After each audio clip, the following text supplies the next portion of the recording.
Physical Geology course. This is the first chapter, Introduction to Geology, presented by Harun Amruni, staff member at the Department of Earth Sciences, Yunus University, Benghazi, Barga State, or Cyrenaica State. The reference textbook used is Essentials of Geology. This is the Department of Earth Sciences at Yunus University. This is the main entrance of the Yunus University. And this is Idris Sanusi, the Prince of Barga, and the founder of Yunus University. And here's the flag of Barga State behind the Prince Idris. This is Omar al-Mukhtar, the chief commander of Sanusi army. This is the capital of Cyrenaica State, Benghazi. And this is the map of Barga State, or Cyrenaica State.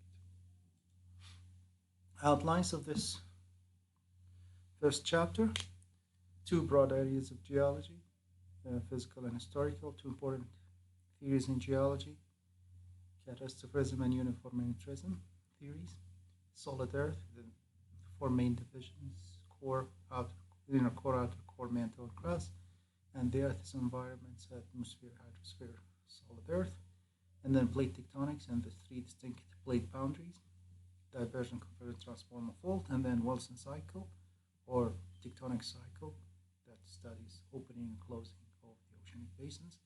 And then we'll go through the rock cycle and geological processes. The rock cycle is made up of magma, igneous, sedimentary rocks, metamorphic rocks, and geological process: crystallization, weathering, corrosion, cementation, compaction, lithification, pressure, and temperature. The hydrological cycle, after that: rainfall, infiltration, runoff, evaporation, transpiration, and rainfall again. And then we'll study the interaction between the two cycles, the rock cycle and the hydrological cycle. To start off, we'll look at the two broad areas of geology: physical and historical. The physical geology focuses primarily on examining the composition of the Earth's material and understanding the processes that operate beneath and upon its surfaces. So, examining material, understanding the process. Historical geology, on the other side, concerned about the origin of the Earth and its development through time. So, it's mainly the historical geology, mainly trying to put anything in time order, trying to put all the changes, physical and biological changes that have occurred in the geological past in chronological order. Now, the two main theories in geology: catastrophism and uniformitarianism. Catastrophism theory, it says everything or all features on Earth, like canyons, valleys, mountains, happen, or produced by sudden and worldwide disasters, produced by unknown causes and no longer operate. This is obsolete theory. But the new theory is uniformitarianism. It says the present is the key to the past. That means all physical, chemical, and biological processes that operate today have also operated in the geological past. So, if we want to understand the past, we have to study the present day process. The Earth's physical environments: atmosphere, the air envelope; hydrosphere, water portion of the planet; and the solid Earth. We'll keep going with the solid portion of Earth. Okay. The solid Earth is made up of, is not homogeneous, it's heterogeneous, and it's made up of four main shells: inner core, outer core, mantle, and crust. The inner core is a solid, iron-rich zone. The outer core is a molten, metallic layer. So the inner core solid, the outer core molten. The mantle, a solid, rocky layer. The crust, a relatively light outer skin. So like skin, very thin layer. So if you look at this, at the Earth's composition in this figure, we'll find the inner core, almost 1,000 kilometers width in radius, and outer core, this is the molten part, and then mantle, almost 3,000, and then the crust, thin layer. So 1,000 plus 2,000 roughly plus 3,000, 6,000.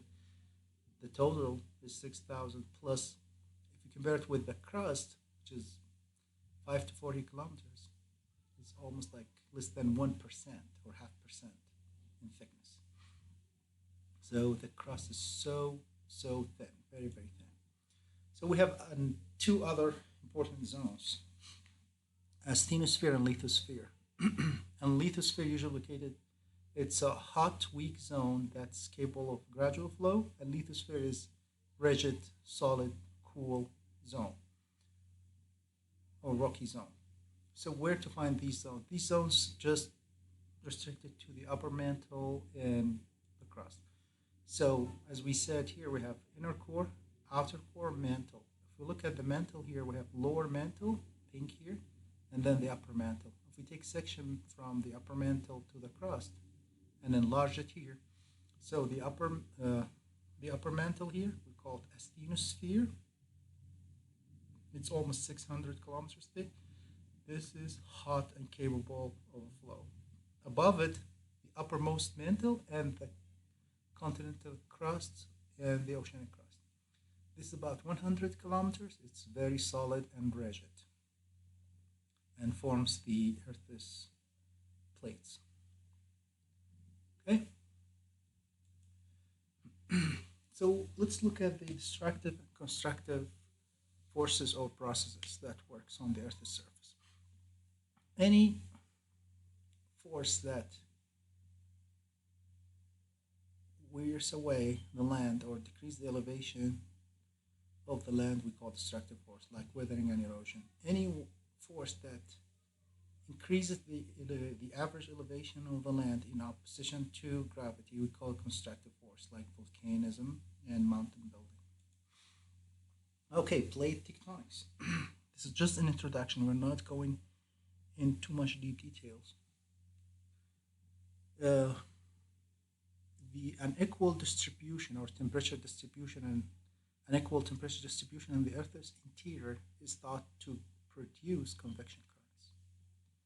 And those currents move the Earth's rigid outer shell. So we understand the outer shell of the Earth, and we're talking about here is the lithosphere. Lithosphere, as we said here, from this side, the uppermost mantle, to the continental ocean crust. Okay?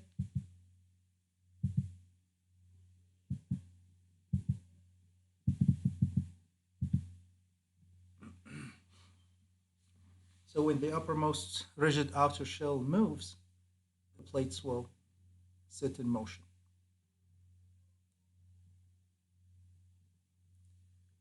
Besides that, this will cause the fragmentation of the lithosphere and creates plates. So the Earth's crust or the lithosphere fragmented in two pieces, basically the continents, like African plate, Arabian plate, Eurasian plate, North American plate, South American plate, Pacific plate, Australian Indian plates. And these plates are fragmented, and along these fragmentation zones, they move, they are not stable, and their motion, they have three types of motions. Either they move away from each other like this, we call them divergent boundaries, or move continental and oceanic crust, they move against each other, we call it divergent boundaries, create subduction zone, or they move passing each other like this green zone here, we call it transform fault zone. So let's go and see the models for these the driving forces for plate tectonics. The driving force comes from the uneven distribution of temperature. So we have large convection cells model for the whole mantle area. So what happens here, material, Earth's material got heated, and then they float up under the buoyancy force.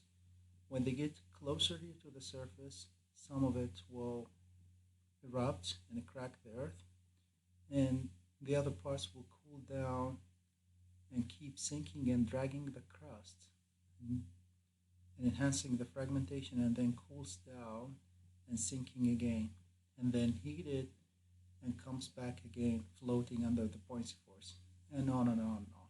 This is the first model. The second model said just slab pull, slab push. It's just the convection cells moving just at the upper part of the mantle, or the upper mantle, inside the upper mantle. The third model is talking about hot plumes. So hot plumes coming from the deeper side of the mantle and going up and then spreading around. So it's basically like mostly combining these two models in the third one. And this is the explaining the uneven distribution or unequal distribution of the heat that causes the fragmentation of the lithosphere and the motion of these fragmented plates. So based on the motion of the plates, we have three types: divergent boundaries, convergent boundaries, and transform fold boundaries. Divergent boundaries zones where plate moves apart. We call them oceanic ridges. Convergent boundaries, and usually divergent boundaries, new oceanic crusts created. Convergent boundaries, second one, zones where plates move together, causing one to go beneath the other. So there's destruction. We call subduction zone. So divergent zones create boundaries, creating new crusts. Convergent boundaries destroying old, destroying new or old. Sorry, destroying old crust. And then transform faults, zones where plates slide past each other. So here, no destruction, no creation of new crust, and just scraping and deforming as they pass. So if you look at the figures here, the upper one is divergent boundaries, where molten material coming up here and wells up and creates a new oceanic crust and pushes the plates away from each other. We call this area oceanic ridges. New oceanic crusts create. And here, where plates come in against each other, this is continental plate, this is oceanic plate. Oceanic plate goes down because it's mafic heavier, and the continental plate floating up because it's felsic, lighter elements, and causing mountain building and destruction of old crust. The third one is the transformer fault, so plates passing by each other and no destruction, no creation of new crust, just deformation. So how mid-ocean ridges form, or divergent boundaries? What happens?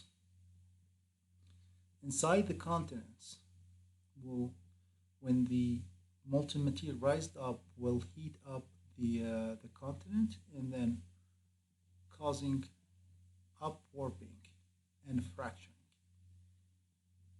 As this process going on, the fractures will increase and the upwarping will create rift, valley, and the continents, or both sides of this crust, will keep moving away as the magma pushed up and pushing both sides. And then as this rift kept growing and widening, this will create linear sea, like the Red Sea. As this sea kept widening and a new oceanic crust here created in the middle due to the upwelling of the magma and pushing both plates to both sides, and mid-oceanic ridges will form as it's happening now in the Atlantic Ocean. Three types of convergent boundaries. The convergent boundaries has three types. So we have three types of boundaries: convergent, divergent, and transform faults. And the convergent themselves, they are three. You find either oceanic to continental, like here, continental crust against oceanic crust, subduction zone here.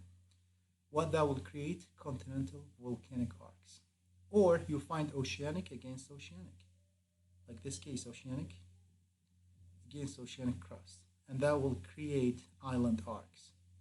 And or the third case, continental against continental, and that when they collide, they form mountain ranges, like in Himalayas. Wilson cycle or tectonic cycle. Wilson cycle, it goes further than the mid-ocean ridges boundaries. So half of it is the mid-ocean ridge boundaries process, and the rest of it, so the mid-oceanic ridges boundary is just opening and then explains the closing. So what happens? Upwarping. This is the first thing. When magma comes from below, it upwarps this side and creates fractures. And then second thing happens, drifting, as this process keep going on, heating and fracturing. And then we'll create linear sea as the magma comes out and pushing both sides away from each other and creating a new oceanic crust. And then as this linear sea widening will create mid-oceanic ridges, as this case. And then due to the pressure on the sides and load of the sediments on both sides here, one of the sides or both of them will break and create subduction zone, this oceanic crust and this continental crust. And then the ocean, instead of keep widening, will start closing.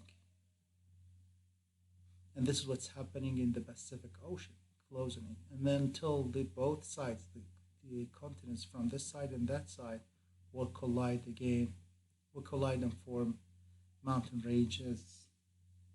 In the cases, it's as the Himalaya mountains, the recent.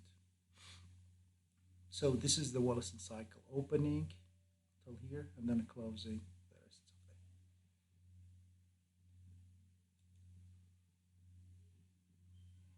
of it. And this process is called seafloor spreading. Yep, this here. From this step down until mid-oceanic ridges formation, this is seafloor spreading. This process called seafloor spreading. And the rate of seafloor spreading is about 5 centimeters per year. Very small. Now the rock cycle. We have mainly three types of rocks. It's better to see it in the figure. We have igneous, sedimentary, metamorphic. And this cycle starts with the magma, when the magma, either under the surface or as volcanoes, lavas, on the surface, cools down. When it cools down, it crystallizes. So cooling and solidification. This is a crystallization process. When it crystallizes, form igneous rocks, crystals. So igneous rocks are just crystals, made of crystals. And then if these igneous rocks subjected to weathering, erosion,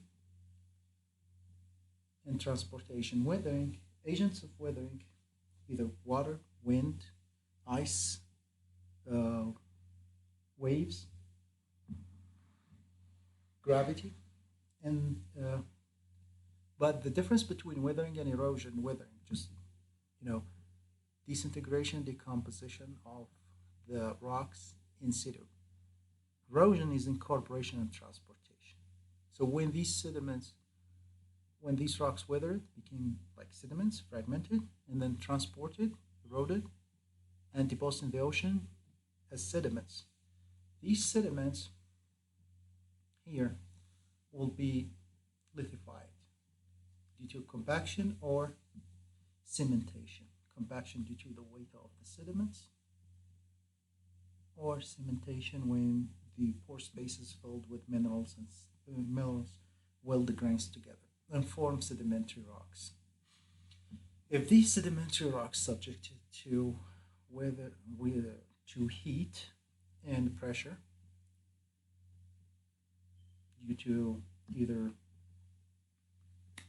deep burial or due to pressure and temperature along mountain building zones, these rocks will transform, the sedimentary rocks will transform into metamorphic rocks. And if these metamorphic rocks subjected to extreme heat and pressure until they reach melting point, they'll melt and form magma again.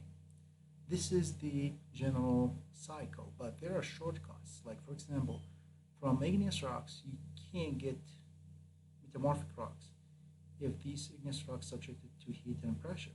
Igneous rocks now they are called crystalline rocks. They are not hot anymore. With heat and pressure, they will be transformed into metamorphic rocks. The same thing. Metamorphic rocks or sedimentary rocks, if they are weathered, or igneous rock, weathered and eroded, they will form sediments and form sedimentary rocks. That's all about the rock cycle. So the main products, igneous, sedimentary, and metamorphic rocks, and the agents are crystallization, cooling, and solidification, or process, weathering, transportation, deposition, lithification, which is cementation and compaction, and here metamorphism that happens through heat and pressure. And now the hydrological cycle. The hydrological cycle is the continuous unending circulation of the Earth's water. The hydrologic cycle is the continuous movement of water from the ocean to the atmosphere, from the atmosphere to land, and from the land back to the sea. And they process their evaporation, transpiration, rainfall, infiltration, runoff. Let's see the figure to understand it. So here we have lakes, woods, and then ocean. What happens to the oceans, lakes, and rivers? Evaporation. What happens to the plants? Transpiration. That will create vapor, and vapor will condensate, create clouds. Clouds will precipitate rain, creating rain, and the rainwater will go on the surface as runoffs, and some of it will go subsurface, infiltrated down subsurface as groundwater. And some of this water will be taken by plants. And then after that, all of this water will be subjected to heat and evaporated or transpirated through plants, and create clouds, condensation, precipitation again. And this is the hydrological cycle. Now the interaction between the rock cycle and hydrological cycle in nature. So rock cycles, rocks. We have subduction zone, heating, and then melted. Sedimentary or metamorphic rocks here heated, and then melted, and comes up to the surface as volcanoes, and these rocks cool down, crystallize it, forming igneous rocks, and then weathering happened. And here in weathering, we need one or many of the weathering agents, weathering and erosion agents. Water, gravity, water, ice, wind, waves. And this is where the interaction happens, because water will run off here on the surface and transported all the sediments and bring them down to the ocean or lakes to deposit here through rivers. And this is the hydrological cycle: evaporation, condensation, precipitation, and runoff, and transpiration. So this is the main common thing here, the interaction coming when we have weathering and erosion. And the take-home message from this lecture, we have two broad areas of geology: physical and historical. We have two important theories in geology: catastrophism and uniformitarianism. And the solid earth is not homogeneous, heterogeneous, made up of inner core, outer core, mantle crust. We have two important zones: asthenosphere, lithosphere. And the process altered the Earth's surface: destructive and constructive. The Earth's physical environment divides three major parts: atmosphere, hydrosphere, and solid Earth. Plate tectonics has three distinctive boundaries: divergent, convergent, and transformer fault. And divergent boundaries, we call them sea floor spreading. It has the sea floor spreading and oceanic ridges. Convergent boundaries, mainly subduction zone, has three different convergent boundaries. We went through Wilson cycle or tectonic cycle that shows or explains the opening and closing of oceanic basins. And then we studied the rock cycle and geological process. We find the rock cycle there's magma, there's sediments, magma-igneous rocks, sediments, sedimentary rocks, and metamorphic rocks, and the geological process going there: crystallization, weathering, erosion, cementation, compaction, liquefaction, pressure, and temperature. And then the hydrological cycle, that's made up of rainfall, infiltration, runoff, evaporation, transpiration. And then we saw the interaction between these two cycles. And this is the end of this lecture. And we'll get 3 minutes of the national anthem to listen to the national anthem of Serenai Kabaga.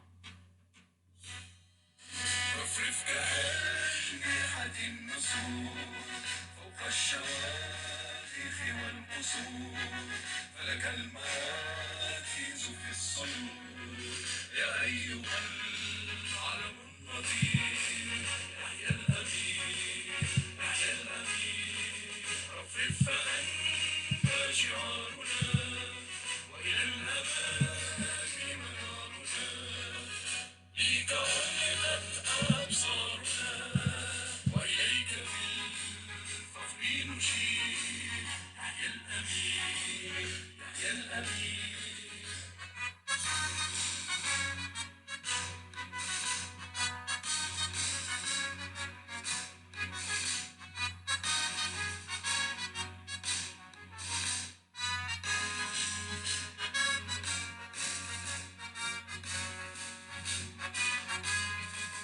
إن الهلال مبشر والنجم عاد نير أما السواد مذكر ولطال من دفع الذكير يحيى الأمير يحيى الأمير إدريس أنت أميرنا إنا بنوك ففق بنا لبيك يا رمز المنى في أي ناحية تشير يحيى الأمير يحيى الأمير